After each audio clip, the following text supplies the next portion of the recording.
Welcome back to Team Fast Eddy and HPI Baja Tutorials.com. In this tutorial we're going to concentrate on page number 18 of the SS manual, and we're going to go ahead and install the receiver and some of the electronics and the switch and whatnot into our radio box. Gathering up all the parts, we're going to need the receiver that you're going to be using for the radio that you have, as well as the on-off switch, which we discussed back in one of the first couple of videos. We're also going to need, out of bag C, we're going to need the foam padding for the battery. We are also going to look in this little bag here, the sub bag, that has some silicone parts in there. And at this point we're going to grab out of there the silicone switch cover, as you can see right here. So go ahead and get those together. I'm going to put that in my parts bucket and put the bag back in. Bag C, and file it away. We are also going to need, out of bag number 85404, which we have marked earlier, we are going to need the little J-hook, part number 85404-5, which happens to be floating around loose in my bag. And this is what it looks like right here. We are also going to need the antenna and also the antenna cap. Those are located in the bag that have your HPI Baja manual, or did have your manual, and also has your sticker sheet in there. So we're going to go ahead and at this point to remove the antenna, and the antenna cap should actually be located right on top. So we're going to go ahead and set that aside. Let's go ahead and do step number 28, which is installing the foam pads. It's not rocket science. It's fairly easy to do. The littler pads are going to go onto the front and the back, and then the longer pad is going to go ahead and wrap around as you see the box. So going to go ahead and remove the stickum from the back of one of the shorter pieces. See if we can get a good picture of this. I'm going to go ahead and just stick it in here. You don't have to be too precise, but it should go on fairly easily. Let me turn a little light on here, see if that makes it a little easier to see in there. That's where the foam rubber pad goes, right here. And then we're going to go ahead and put the other one along here.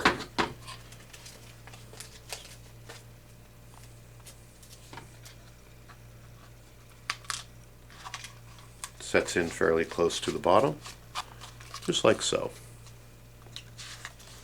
We're going to go ahead and take the long one, peel it off, and that's going to lay down inside. I'm going to just kind of fold it into a V and stick it down in the very center and just kind of work it in so that it lines the bed, like so. Go ahead and use your finger, push them in, make sure that everything's in there nice. And you have nice foam lining for your battery so it doesn't get knocked around.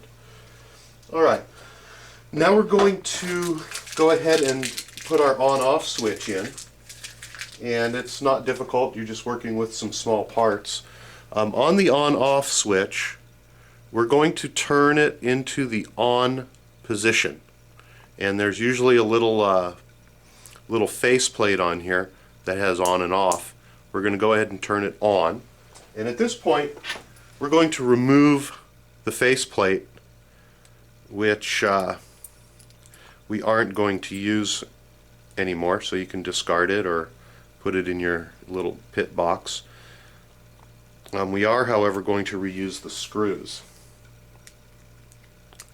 So let's go ahead and remove those.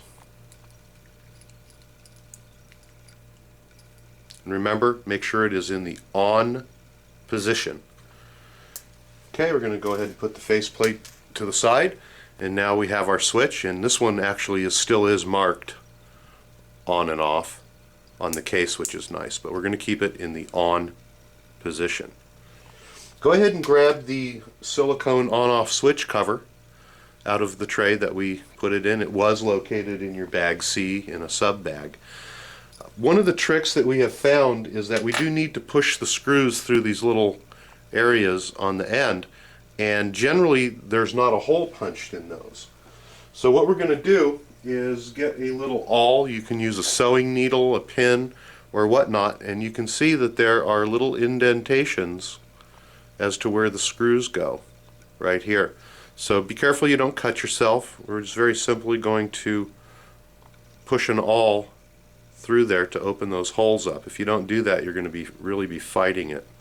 And again, I'm going to go ahead and push the awl through there. That helps open the holes up.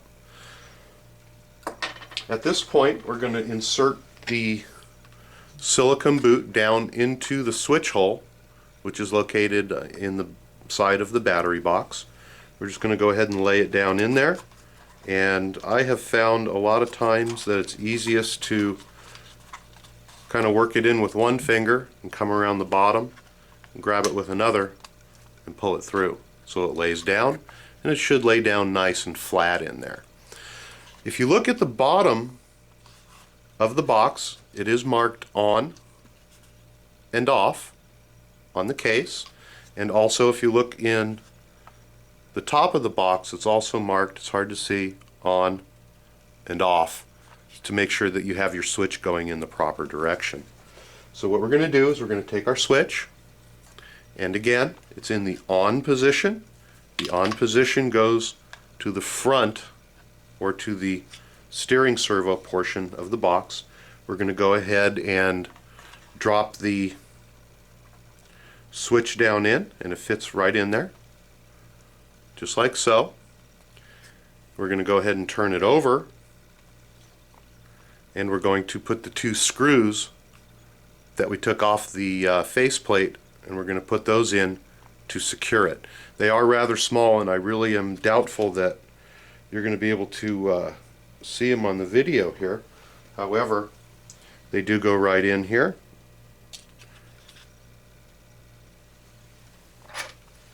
And they should screw right in.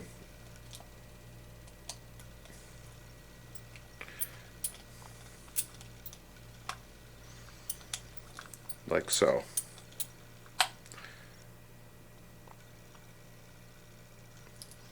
There's one.